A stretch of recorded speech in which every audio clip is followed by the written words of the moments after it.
राम राम मंडळी, कसे आहात सगळे? मी आणि ईश्वरी आलो आहोत शॉपिंगला. तर आज मी म्हटले इकडचे प्रोडक्ट्स किती महाग असतात ते तुम्हाला सांगावं. ही कापूरची डबी आहे 3.5 दिरामची, ही समई आहे 62 दिरामची, ही धूप आहे 1.5 दिरामची, अगरबत्ती इकडे 2.5-3 दिरामपासून चालू होते. त्या पॅकेटमध्ये फक्त 10 अगरबत्त्या असतात. मी म्हटलं तुम्हाला दाखवा इकडे पूजेचं सामान किती महाग मिळतं आणि त्याची काय प्राइस असेल ती मी तुम्हाला सांगत जाईल. हे चंदन वगैरे इकडे सगळ्या गोष्टी मिळतात. इकडे मेणबत्ती 5 दिरामला, आता ह्या काहीतरी 8च आहेत. सो बरेच लोक मला बोलत असतात की आम्ही इकडून काही पाठवू का, ते इकडे ऑलरेडी सगळा माल येतो. आता ह्या तुपाच्या छोट्यावाल्या पंत्या पण आहेत, पण त्या 8.5 दिरामला, म्हणजे इकडे 3 ते 4 पट इकडे सेल केलं जातं. आता ही जी थाली आहे ती 27.5 दिरामची आहे. आणि मी ह्या सगळ्या किमती तुम्हाला रुपीज मध्ये पण का मेन्शन करते, तुम्हाला पण एक आयडिया येईल की ते प्रोडक्ट्स किती महाग विकलं जातं. जसं हे नॉर्मल देवाचं जे आपण वस्त्र ठेवतो ते पण 8 दिरामचं आहे. तर हे जे डेकोरेशनचं सामान वगैरे आहे हे पण 40-40 दिराम पर्यंत आहे.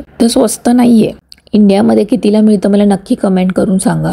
या ज्या कॅन्डल्स आहेत त्या 18 दिरामचे आहेत. हे भस्म आहे ते 14.5 दिरामचे आहे, कारण ते बरीच लोक वापरतात भस्म वगैरे. अशा बऱ्याचशा गोष्टी आहेत ज्या घरामध्ये आपण वापरतो, की काही धूप वगैरे वापरतो, ह्या वाती वापरतो, तर ह्या पण 1.5 दिरामच्या आहेत. म्हणजे इंडियामध्ये कितीला कोणती गोष्ट मला नक्की कमेंट करून सांगा. वेगवेगळ्या प्रकारची हार आहेत. 16 दिराम पासून हार चालू होत आहेत आणि हे सगळे प्लास्टिकचे आहेत, जेणेकरून तुम्ही तुमच्या दरवाजाला वगैरे लावू शकता. मला ही बोरं खूप आवडतात आणि खूप दिवसाने दिसली मला ती. तर 7 दिरामची बोरं होती, मी थोडीशी घेतली. ईश्वरीने तिचे बनाना घेतले. ओमानची वांगी होती, त्यातलं मी एकच वांग घेतलं 8 दिरामचं. गाजर होते 8 दिरामचे इंडियाचे, ते घेतले गाजरचा हलवा बनवायला. इकडे काही रेडीमेड असे कडधान्य वगैरे देतात मार्केटमध्ये, बाजारात वगैरे असतात, ते इकडेही मिळतात. 2.5 दिरामला एक पॅकेट मिळतं, 250 ग्रॅमचं असेल. भारतातलं आलं 7 दिरामचं आहे 1 किलो, आणि चायनाचं बघा 10 दिरामला 1 किलो. नारळ 3 दिरामचा आहे इकडे.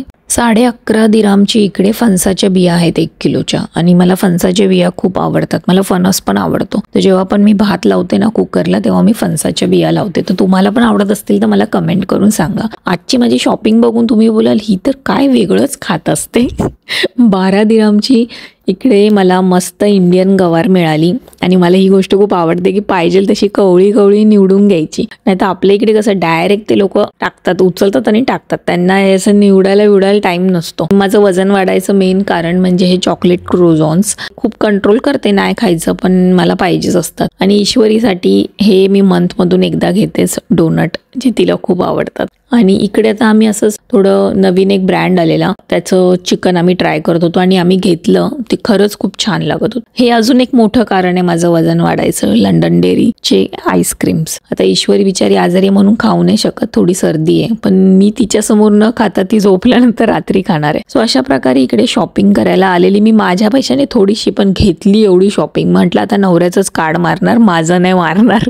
सो बरेच लोक मला बोलत असतात की इकडे महागाई पण तेवढी आहे, त्यामुळे कमवलेलं काही ते परवडत नाही. पण नाही, ते जर तुम्हाला सॅलरी पण 4 पट जास्त असेल आणि प्रोडक्ट पण तेवढं महाग असेल तरी पण इकडे का परवडतं, कारण तुमची सेव्हिंग भरपूर होते. आता बघायला गेलं तर सगळ्या देशांमध्ये महागाई वाढली आहे, पण सॅलरी पण तेवढी वाढली पाहिजे. तसं इकडे सॅलरी तर जास्त देतात, त्याच्यामुळे हे परवडतं. इंडियामध्ये पण आता मी बघितले कोणतीच गोष्टी इतकी स्वस्त नाहीये. सिटीमध्ये राहायचं असेल तुम्हाला तर गावीच फक्त स्वस्त मिळतं.